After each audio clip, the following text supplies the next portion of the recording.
Assalamualaikum, selamat datang kembali di Dapur Umi. Bagi yang belum subscribe, klik subscribe dan aktifkan lonceng notifikasi biar nggak ketinggalan video terbaru.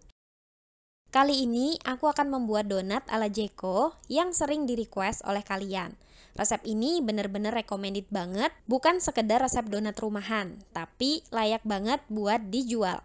Siap bersaing dengan yang di mall-mall gitu deh. Teksturnya bener-bener lembut, ringan, nggak minyakan. Ikutin step by stepnya, tonton sampai habis, dan sekarang langsung aja kita buat sama-sama. Siapin dulu bahan-bahannya, 250 gram tepung terigu komachi. Kalau kalian mau hasilnya selembut donat Jeko, tepung komachi ini jangan di skip ya. 30 gram gula pasir, setengah sendok teh bread improver atau pelembut roti, 1 sendok teh ragi instan, seperempat telur. Jadi ini dari 1 telur utuh dibagi menjadi 4, ambil seperempatnya aja.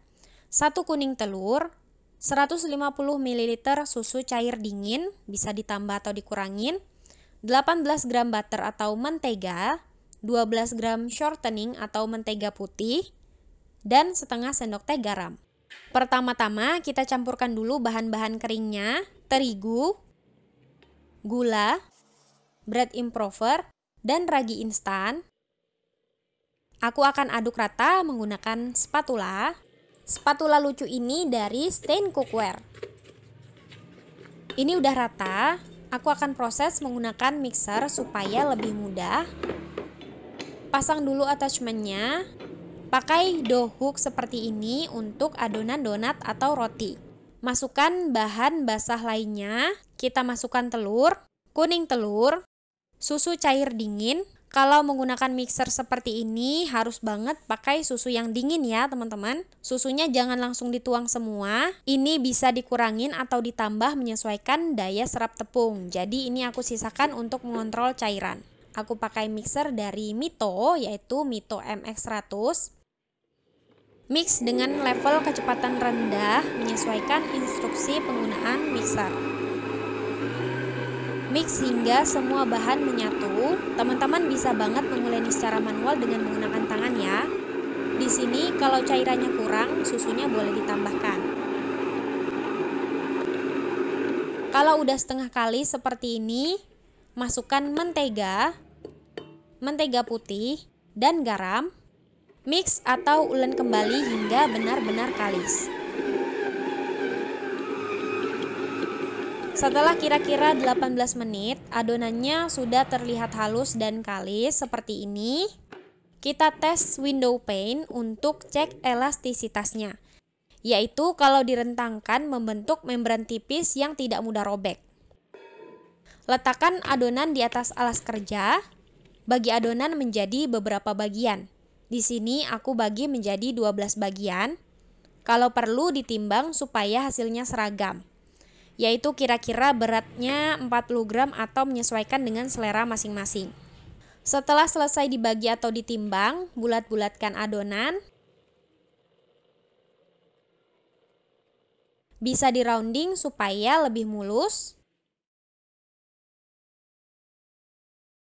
Lakukan sampai habis. Kempeskan adonan sebelum dibulatkan agar udara fermentasinya terbuang.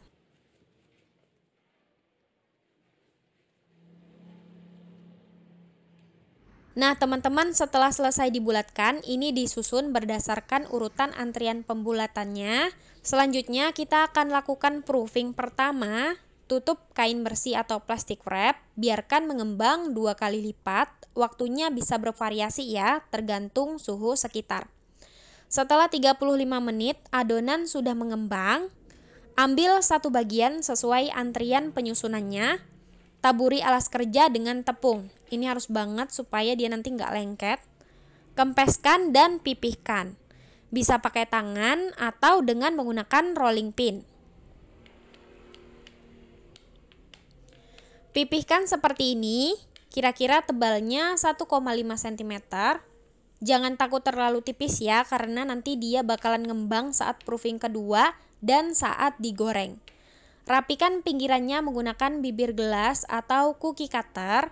Jangan lupa tepung harus cukup biar nggak nempel. Kalian bisa bolongi bagian tengahnya pakai cetakan donat seperti ini. atau menggunakan tutup botol, atau pakai spuit juga bisa. Letakkan di atas kertas baking yang sudah dipotong-potong atau nampan yang sudah ditaburi tepung. Lakukan hal yang sama seperti sebelumnya.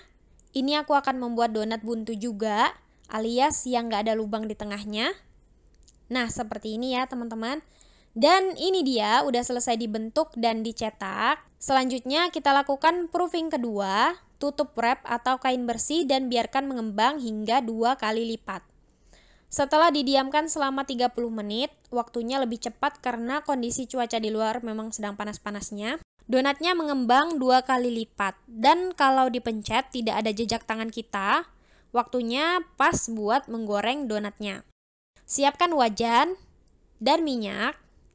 Ini nih rahasianya para penjual donat yang donatnya nggak minyakan, karena menggunakan minyak padat. Minyak padat ini akan mencair ketika dipanaskan, dan fungsinya sama seperti minyak goreng biasa. Cuma hasil akhirnya itu gorengannya bakalan minim minyak, dan ketika sudah dingin bahkan minyaknya tuh nggak berasa. Dan ketika sudah panas, masukkan donat, goreng di api sedang cenderung kecil.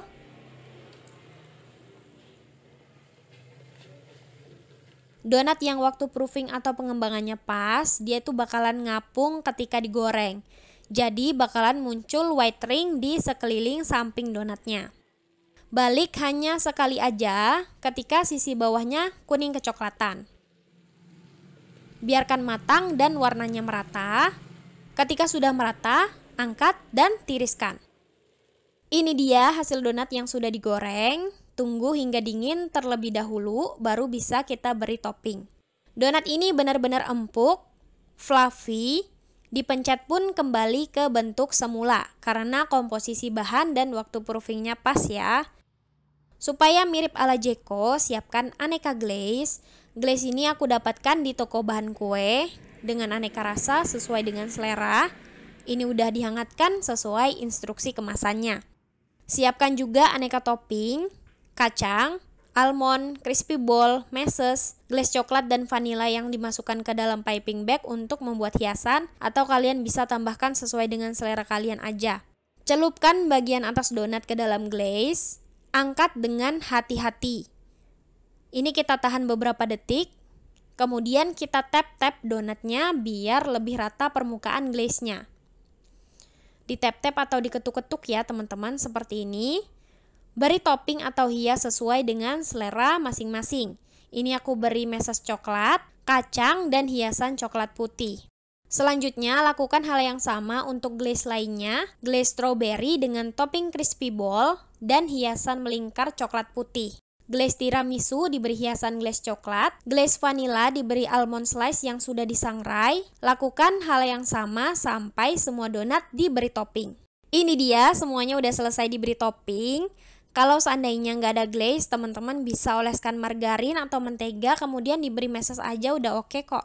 Selamat mencoba ya. Ini resepnya recommended banget. Hasilnya selembut ini, dalamnya warnanya putih, nggak yang cenderung kuning karena kita pakai mentega putih. Nggak minyakan juga, diberi aneka glaze yang mantap, udah kayak yang dijual di mall-mall. Selamat mencoba ya. Mohon maaf kalau ada salah. Semoga bermanfaat. Wassalamualaikum warahmatullahi wabarakatuh.